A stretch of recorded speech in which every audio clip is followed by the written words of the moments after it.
So hopefully you'll be able to help us raise some money to continue to include people with lived experience in all the meetings that are happening around the world for research, care, advocacy, and so on.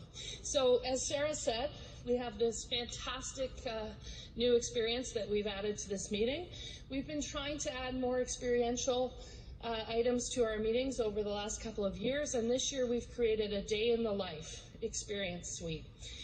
It's Suite 701 in the hotel, and we've transformed that suite into an apartment for someone living with ALS MND, and we've equipped it with technology and devices that help them do everyday tasks and so much more.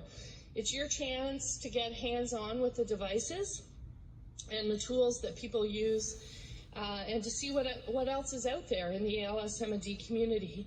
If you haven't already signed up for a time to experience it, we can't all go at once, unfortunately. It's not big enough. So you do have to sign up for a certain time.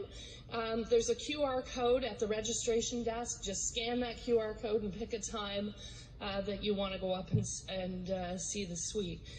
I would like to thank Jarnell Chudge and Angelie Gilchrist Blanchard from the Alliance team who organized this for us, and our many generous contributors and sponsors, including Trinity College Dublin, Acapella Group, Emotion Food Company, Simply Thick, University Laval, Neil Squires Society, ProBed Medical, Silvert's Adaptive Clothing and Footwear, Stan Cassidy Center for Rehab at the Horizon Health Network, Tech Owl, Your ALS Guide, ALS Quebec, ALS Canada, the ALS Association, Fight MND, and so many more.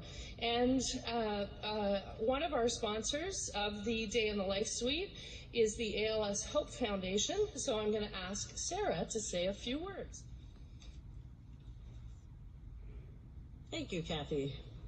So the ALS Hope Foundation was founded in 1999 by Dr. Terry Hyman Patterson and Dr. Jeffrey Deach, and we're located in Philadelphia, Pennsylvania. So we are honored to have spent the last 25 years serving the ALS community, and we're committed to continuing to serve the ALS community until there's a cure. Our mission is based on 3 pillars: care, education, and research.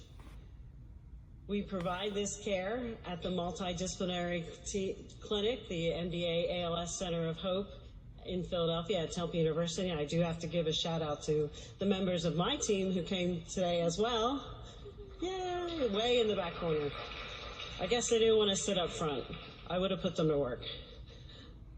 We also do research through the Dr. Robert Sinnott ALS Research Lab, and we do clinical trials and studies at the clinic. For education, we support events like this. We support collaboration, including working with Your ALS Guide, with End the Legacy, with NEALS, and with many other organizations, probably too many to name, and I will leave someone out, so I apologize. The APF this meeting began in 2003 in Milan, and at that meeting, Dr. Jeffrey Deach, one of our co-founders, said, this is an important meeting. This meeting for allied health professionals is super important, and that's where the beginning of the ALS Hope Foundation supporting this type of education began. And that began in 2004 then, when it was in Philadelphia, which I mentioned before. At that meeting in Philadelphia, we had people come over to the hospital next door to where we worked to show them a suite that we had, where we had, at the time, assistive technology that people who were spending the night in the hospital could use. People with ALS and their caregivers, they could use it if it was something they were using at home, or they could try it if they had never seen it before. And when I went up to the suite yesterday to take a look at it beforehand, I had a flashback to that time. Now, some of you, if you're old enough, if I tell you we had a diner right in the room, and we had a Relax 3, a Tash, to run the television. We had a television with a big, whatever the big fat ones were. You'll see when you go upstairs where the technology has moved from then.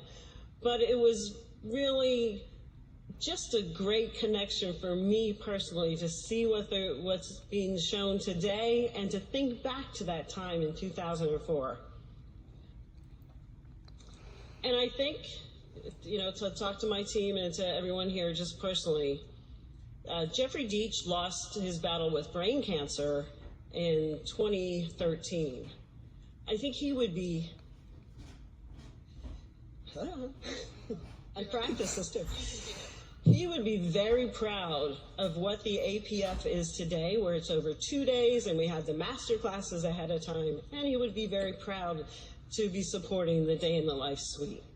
So thank you. I do invite you all to go see that, as well as see you back here at 10:55. Thanks, Sarah.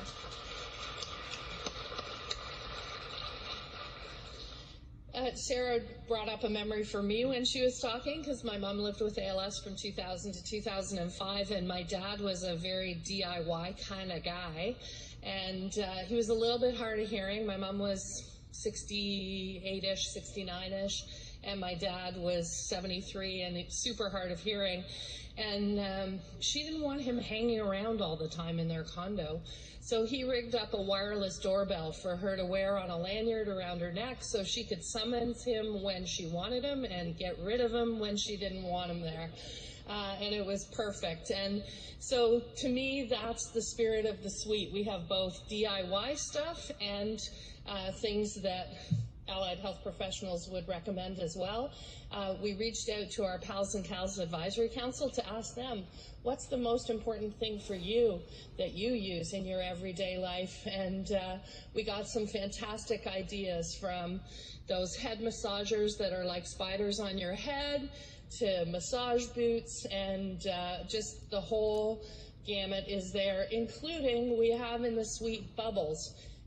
To blow, if you want to blow some bubbles, because Orlando Ruiz from Colombia says that's how he does his respiratory exercises. So anyway, enjoy the suite, enjoy the break. We'll see you back here at 10:55.